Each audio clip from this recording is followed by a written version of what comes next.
प्रधान जी नमस्कार। नमस्कार जी नमस्कार। आपने आपके सभी दर्शकों हाथ जोड़कर राम राम।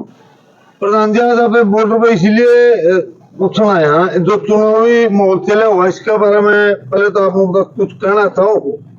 ये जो आप पूछोगे आपके सवालों का जवाब देंगे। आप पूछो। आप जो बीजेपी का जो विरोध कुछ हरियाणा में करे, पंजाब में पूरे विरोध कर रहे हैं। कुछ किसान जो आपके किसान नेता अपने आप को जो बोल रहे थे, तो मैं उनके नाम नहीं लेना चाहूंगा, बड़े बड़े किसान नेता जो थे वो बिल्कुल कोई वीडियो वायरल नहीं हो रही।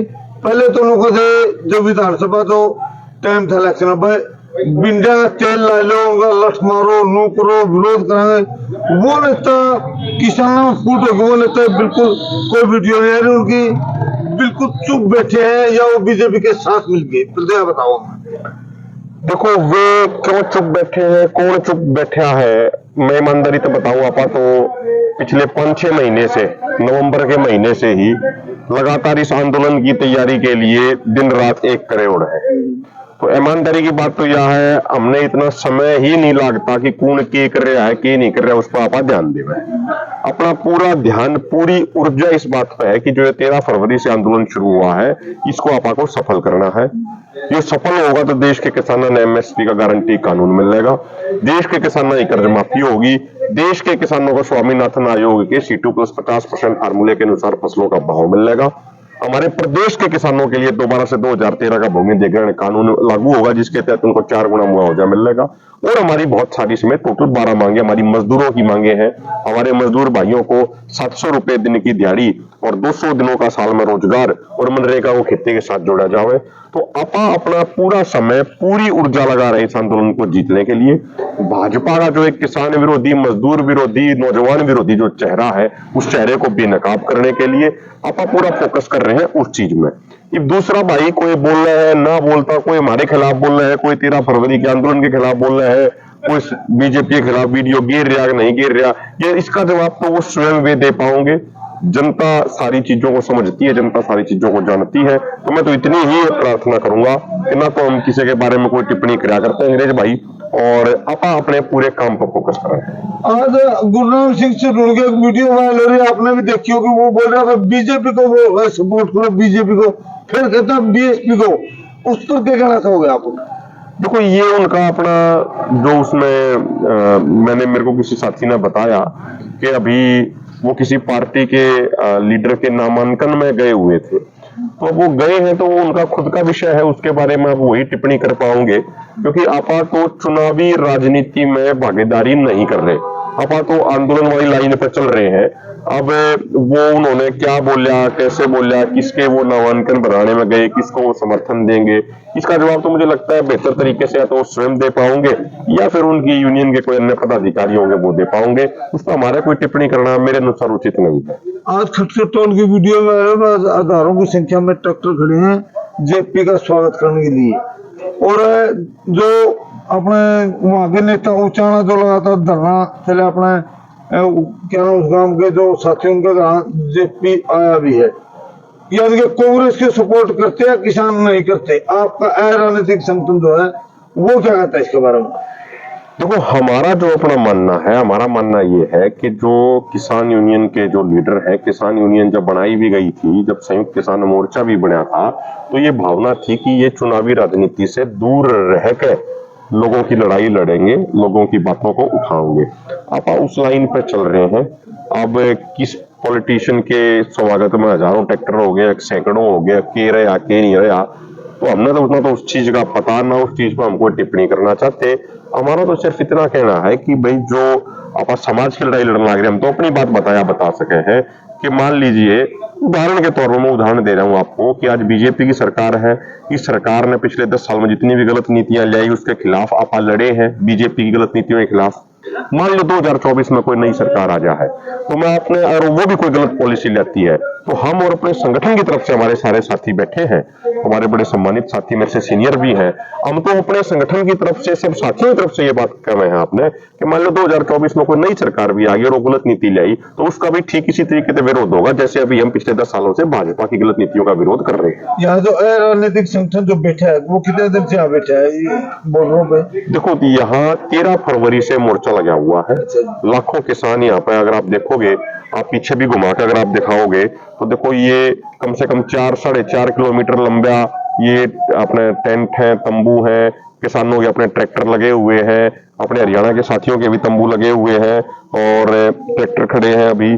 और थोड़ा सा एक बार जब ये कटाई का सीजन था तो 10-20% थोड़े किसान अपना गेहूं की कटाई करने गए थे तो कुछ 5-10% संख्या कम हुई थी। उसके बाद अब लगातार संख्या बढ़ रही है।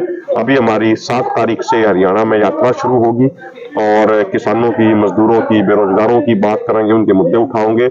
19 तारीख को हमारी उस यात्रा का समापन होगा कैथल में बड़ी महारैली करके, और फिर 22 मई को जब इस मोर्चे के चलते हुए 100 दिन हो जाएंगे तो शंभू बॉर्डर पर, खनौदी बॉर्डर पर, डबवाली बॉर्डर पर, रतनपुरा बॉर्डर पर लाखों किसानों का गैदरिंग होगी। ये दिल्ली की तरफ पक्का मोर्चा लगाया जाएगा। आपने कब तक है आपके ये मोर्चा कब मानेगा?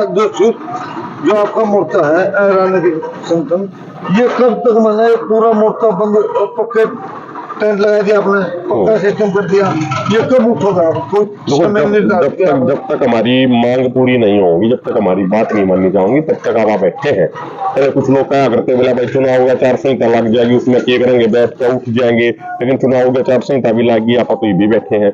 4 जून में नई सरकार भी आ जाएगी, आप तब भी बैठेंगे। सरकार दो विकल्प है, सरकार हमारी बात मान ले या फिर आप सड़क पर बैठे और सरकार ज्यादा तानाशाही करना चाहते, सरकार जेल में डाल सके। सरकार मान लो अब बीजेपी नहीं है, दोबारा मान लो कांग्रेस है, कोई और भी सरकार अपने नाम लेके और सरकार है, और सरकार ने आपके नाम मांगी तो जब भी यूं बैठे रहोगे? बिल्कुल बिल्कुल इसी तरीके से बैठे रहोगे। बीजेपी का विरोध है, सरकार का विरोध है। सब मैं आपको एक बात कहता हूँ, कोई व्यक्ति की बात करें आप, कोई पार्टी की बात करें, वो बहुत छोटे स्तर पर बात हो जाए। यहाँ जो लड़ाई चल रही है वो विचारों और पॉलिसियों के खिलाफ आंदोलन है। जो गलत पॉलिसी है, जो गलत विचार है, जो सत्ता में बैठी पार्टी के, उनके खिलाफ आंदोलन है। यो कोई ना तो देखो नरेंद्र मोदी जी तरह तुम्हारा कोई पर्सनल झगड़ा ना, वे के हमारा लेगा बाजरे ना, हम उनका के मैं लेगा बाजरे। लड़ाई तो पॉलिसी की है ना। हम तो ये कहेंगे 2014 से पहला जो बीजेपी ने कहा करती अगर भाई भारत को WTO से बाहर आना चाहिए, 2014 में सत्ता में आने के बाद वो भारत को WTO से बाहर क्यों नहीं ला रही? क्यों उनके सुर बदल गए? जो पहले क्या करते हैं कि किसानों के लिए MSP गारंटी होनी चाहिए, सत्ता में आने के बाद उनके सुर क्यों बदल गए? जो क्या करते हैं स्वामीनाथन आयोग की रिपोर्ट पहली कलम तो लागू करेंगे, सत्ता में आने के बाद उन्होंने सुप्रीम कोर्ट में एफिडेविट क्यों दे दिया कि इसको हम लागू नहीं कर सकते? तो हमारा लड़ाई जो है, हमारा जो आंदोलन है वो गलत पॉलिसी के खिलाफ है, गलत विचारों के खिलाफ है। मान लीजिए अगर कोई सरकार आओगी और वो हमारी बात नहीं मानेगी तो भी आंदोलन इसी तरीके से बदस्तूर जारी रहेगा। ये आपका जो संगठन है, राजनीतिक संगठन है, वो किसी को सपोर्ट नहीं करता, वो उसको वोट दो या ना, तो किसी वोट नहीं मांग रहे आप? नहीं, ना तो हम किसी को समर्थन देने की बात करते हैं, ना हम किसी को वोट देने की बात करते हैं। अभी हमारी यात्रा शुरू होगी। हाँ, एक बात जरूर है, इस जो वर्तमान सत्ता में जो बैठी भाजपा की सरकार है, उनकी सहयोगियों की जो सरकार है, उस सरकार ने 10 साल में जो गलत काम करे हैं, जितनी बार लाठीचार्ज करे हैं, जितनी बार गोली चलाई है, जितनी बार झूठे मुकदमे दर्ज करे गए हैं, जितनी बार लोगों के साथ वादा खिलाफी करी है, उन बातों को जरूर हम जनता के बीच में लेकर जा रहे हैं। इस यात्रा के दौरान भी लेकर जाएंगे। लगातार मंचों से हम ये बात कहते भी हैं और हम तो ये बात कहते हैं कि भाई जिस पार्टी की सरकार ने किसानों को गोली मारी है, किसानों की आंखों की रोशनी छीन ली है, 400 किसानों को घायल कर दिया है, तो मुझे लगता है कि ब्याज समेत उसका हिसाब किताब अपना करना ही चाहिए। आपसे आखिरी सवाल सर, आप हमारी जनता से इस आंदोलन के बारे में या इस चुनाव के बारे में कोई अपील करना चाहोगे? देखो, मैं छोटी छोटी 2 बात कहना चाह रहा हूँ। ये जो आंदोलन है ना, ये भारत की किसानी के लिए करो या मरो का आंदोलन है। अगर आप किसी कारण से आंदोलन नहीं जीत पाते हैं तो मुझे नहीं लगता कि दोबारा इस देश में आंदोलन होंगे। किसान आंदोलन तो बहुत लंबे समय तक नहीं होगा।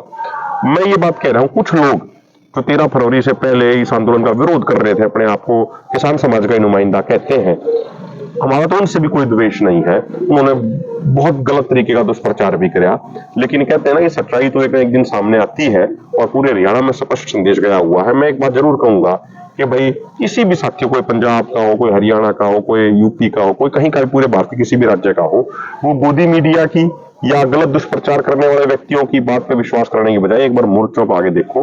बड़े 4.5 किलोमीटर तक इसी तरीके से चारों लेन में ट्रैक्टर ट्रॉली लगे हुए हैं। और दूसरी बात मैं कहना चाहूंगा कि भाई जो जहां तक बात है चुनाव की, मेरा ये मानना है कि चुनाव लोकतंत्र का त्योहार होते हैं।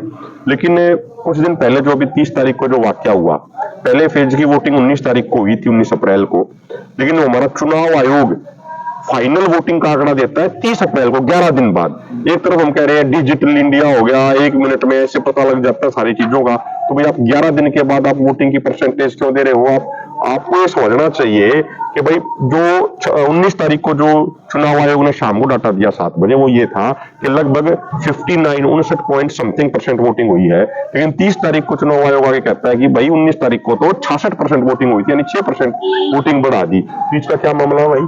ये 6% वोटिंग कैसे बढ़ेगी? उस दिन 6 बजे तो वोट पड़नी बंद हो गई थी 19 तारीख को, 7 बजे आपने आंकड़ा दिया, फिर 6% वोट कैसे बढ़ गई?